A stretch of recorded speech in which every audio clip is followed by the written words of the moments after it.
Humans have accomplished monumental tasks throughout history. 155 years ago, America's first Transcontinental Railroad was finished here. The railway is originally known as the Pacific Railroad and is regarded as one of the world's 7 industrial wonders since the Industrial Revolution. It laid the foundation for the United States' rise in the 20th century. I'm about to embark on a journey to discover the stories of the Golden Spike in both the U.S. and China.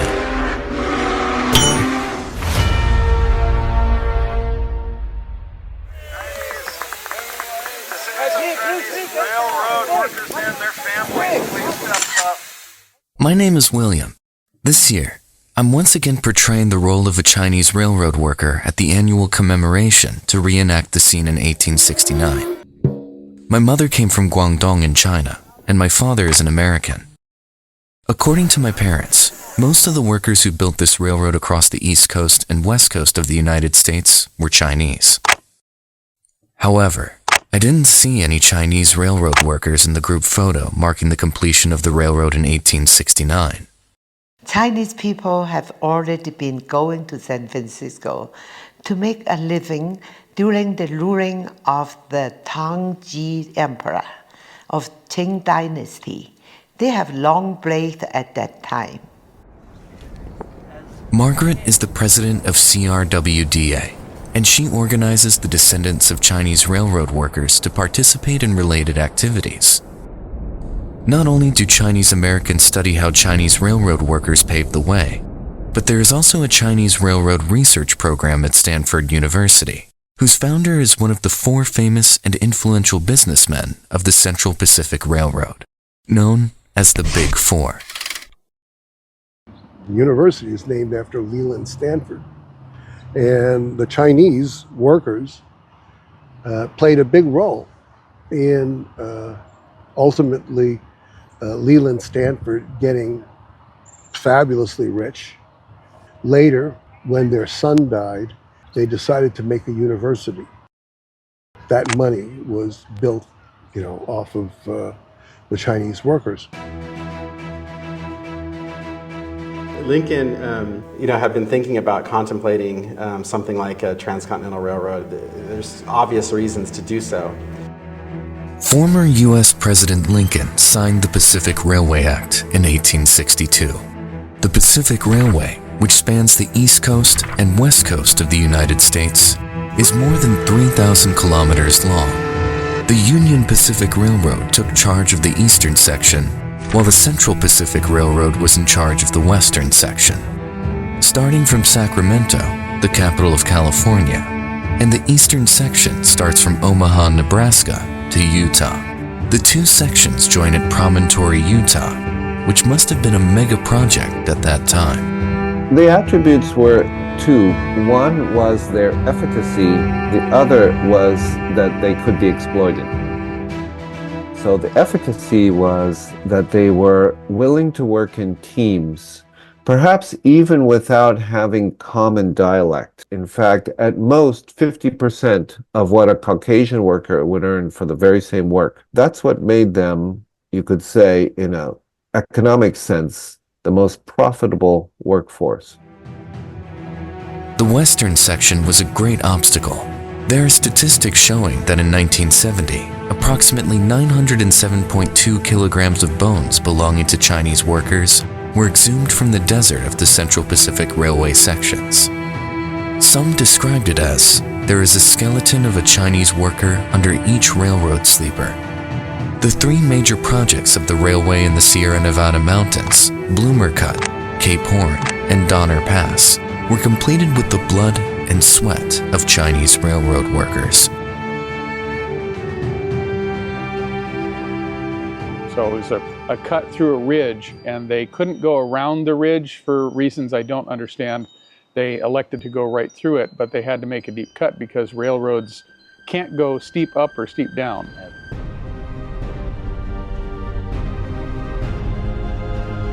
Bloomer Cut is the first that cut straight through a granite mountain, cut by hand by the Chinese. With pickaxes, it is one of the hardest rocks on the planet. And you can still travel on it today. If you travel on the American Rail Company, Amtrak, at that place, the line goes right on the original roadbed. I believe that more than 100 years ago, there wasn't much life around here, except for vultures and rattlesnakes. How brave it was for the Chinese railway workers to chisel through this mountain and let the train pass. As the Chinese legend of Yugong Yishan indicates, faith can move mountains. When the railroad was completed, what had been a 4 to 6 month journey became first a 12-day, and then a 10-day, and then an 8-day journey. Cape Horn is another formidable part of the western section of the Transcontinental Railroad, which is about half an hour's drive from the Bloomer Cut. At Cape Horn, aided by a veritable army of Chinese laborers, railroad engineers carved a roadbed around the steep peninsula high above the American River Canyon. Construction took a year. More than 300 Chinese workers fell to their deaths in the process. I didn't even find a way up to Cape Horn myself. It was a kind of a semicircle around the mountain edge. It's at that point where a lot of people think that they hung from baskets, plant the dynamite or whatever, and then have to climb back up quickly or else get hurt.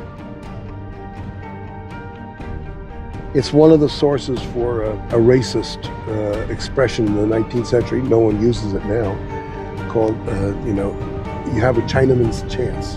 When we do have newspaper stories of boxcars of rail returning from the mountains with the story that they're filled with bones, the skeletons of workers, Chinese workers. They were very organized.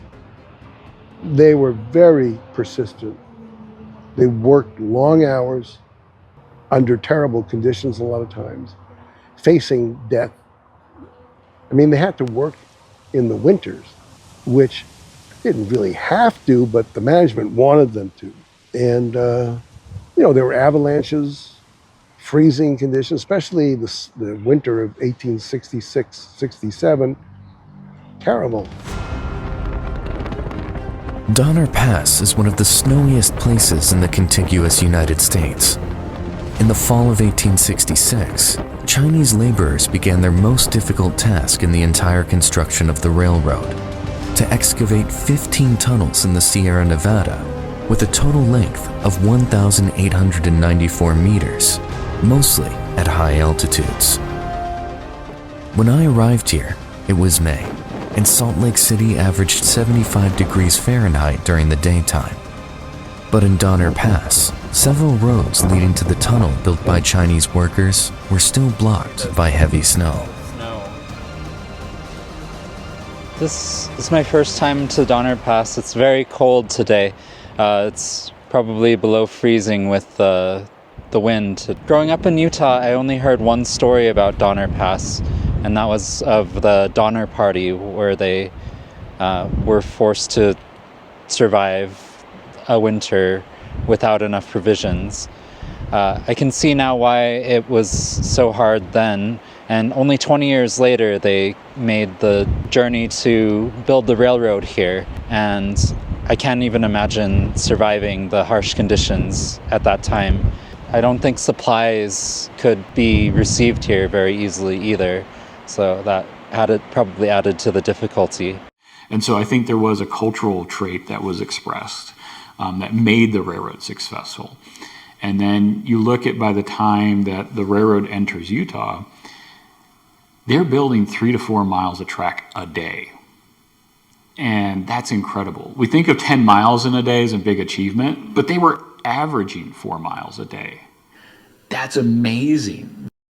Dr. Hilton said that the Chinese railroad workers who completed an amazing feat here were not actually considered by the Central Pacific Railway in the beginning. So they did 50 at very low level of labor, shoveling stuff, and they did very well. So then they hired another 50, and then they hired another 50, and they said, okay, we're going to hire Chinese, okay? And there were labor recruiters who went to mainly Hong Kong and then Guangzhou to recruit. Eventually, Chinese railroad workers would constitute 90% of the labor force for building the Central Pacific Railroad. The Transcontinental Railroad connected the transportation arteries of the eastern and western United States. Over 10,000 Chinese railroad workers contributed their wisdom and labor to the construction, aiding in the rise of America.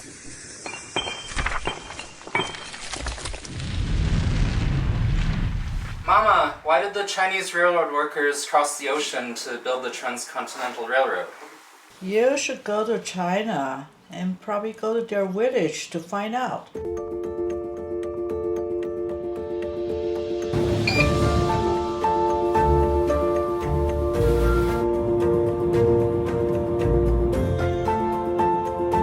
This is not my first time in China. In my journey to connect the story between the United States and China from over 100 years ago, I feel particularly excited to be here in Guangdong again. Both Dr. Hilton and Mama have suggested that I visit Jiangmen to find their old friend, Professor Tan from Wuyi University. My grandfather's grandfather. He was a railroad worker. At that time, China was this the end of the Qin dynasty. The nation was weak, and the farmers, their life was not very good because at that time it was also the Taiping Rebellion at that time in China. So there's war because they had the news of the gold rush to go to America, to go to Southeast Asia. Now news came. They can have the opportunity to work in the railroad construction site. So to just go. Many of the workers came from the Wuxi region in Guangdong. Wuyi means the 5 districts or 5 counties. The reason why people came from this area was because when Hong Kong was opened as an international port, many people in Hong Kong were from our area. Those people, they come back to their hometown to enroll people. At that time, the Chinese people were actually digging for their dreams. Professor Tan has been conducting research in Cangdong Village, Kaiping, a place once teeming with Chinese laborers who journeyed to the United States to work on the railroads. She introduced Uncle Chi to me. He came to the village from Sacramento and is a descendant of Chinese railroad workers. 係我伯公，即係曾祖父，就話單純係耕田呢，你就冇辦法維持嘅生活。咁佢話好啦，咁你如果係去美國會係能夠出啲力氣，能夠改變一下生活呢，咁我出去啦。我喺我哋條村同埋嘅鄉大鄉嗰度呢都有200-300人。 咁啊，去嗰陣時咧係話鄉民講就錯嗰啲木船，我哋嘅曾祖母啦，佢係有點燈，點到我阿伯公呢有回郵信，有回郵錢翻嚟，先以後唔使話日日點燈啦，係每個月呢初1、15點就得啦咁。In Chinese culture, lighting a lamp isn't about Edison's bulbs. It's about the warm glow of oil lamps, symbolizing blessings and the continuity of life. It's a heartfelt wish for ancestors to protect those who've gone far away. And though every household lit lanterns for the men who went to the Golden Mountain, it was a pity that only a small number of Chinese railroad workers returned home safely.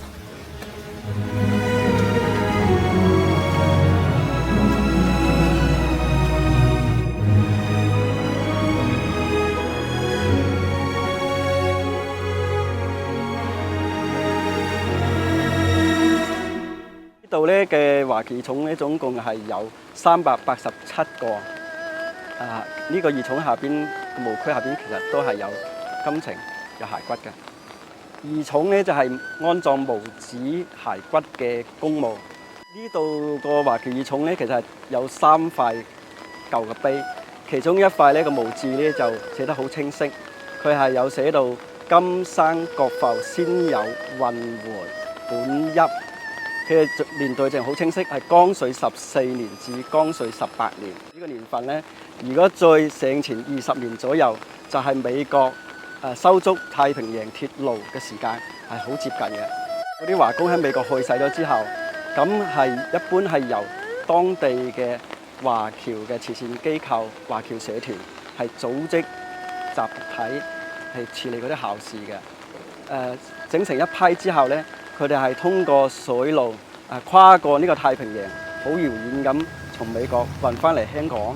呢個地方呢有好多慈善機構，呢啲慈善機構呢同香港嘅慈善機構東華醫院呢就密切聯繫嘅。新會呢度就成為咗嗰啲華僑骨殖胰臟其實一個係好重要嘅分發點嚟嘅。華工呢其實可以講佢喺海外其實係好困難嘅。講實在係啖都係血淚史，但係佢哋去世咗之後呢，最後佢哋都係有一個好樸素嘅理念，就係落葉歸根，幾艱難，去咗之後都要翻嚟鄉下。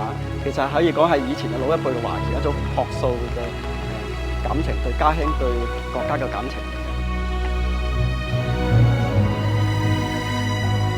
咁我哋嘅華僑究竟喺邊度？我哋啲歷史究竟喺邊度呢？呢度其實係一個好好嘅實物嘅。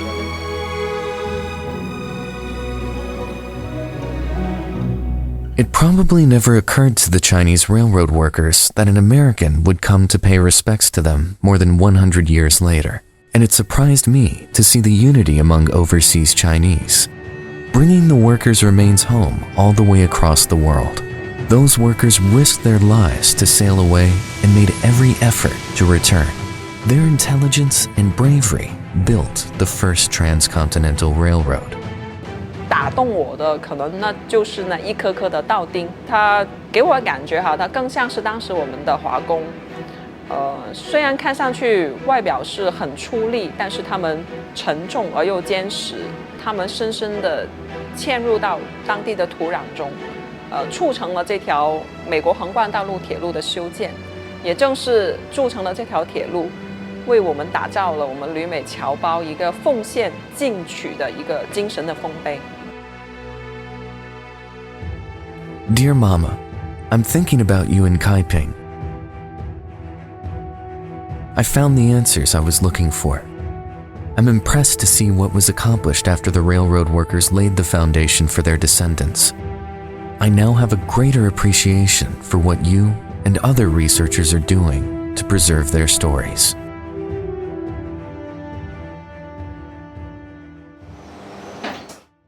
This year marks the 155th anniversary of the completion of the Transcontinental Railroad. It's a moment of recognition. The U.S. government has sent a message of celebration honoring the toil and contributions of the workers who etched this railroad into America's history, and paying tribute to those who made the ultimate sacrifice for its creation. I think it's beyond America. It changed the world forever. You think about it in a longer duration. You had all of these European explorers who were sailing around the globe. What were they looking for? They were looking for the Northwest Passage, right? This easy water course that would connect the globe. They never found it. We made it, right? It wasn't found in water. It was created and forged in steel. The completion of the Transcontinental Railroad was really the beginning of our global society, our global world. It connected the world in a way that it had never been before.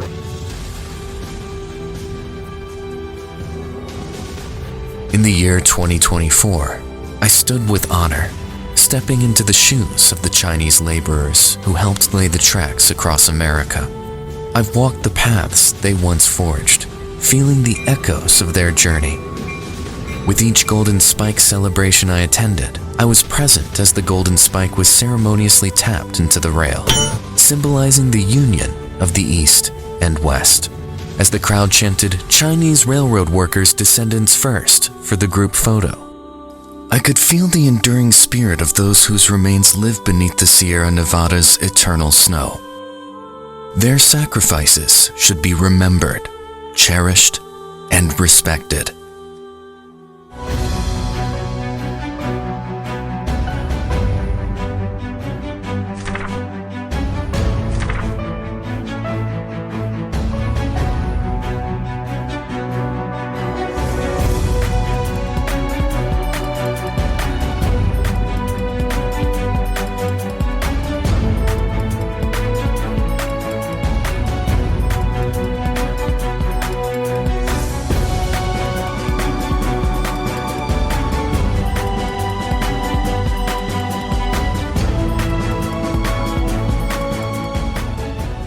So you finally made it, huh? Yeah. Yeah. This is a pretty nice postcard. Thanks. I think your handwriting should be better. Yeah, I need to practice more.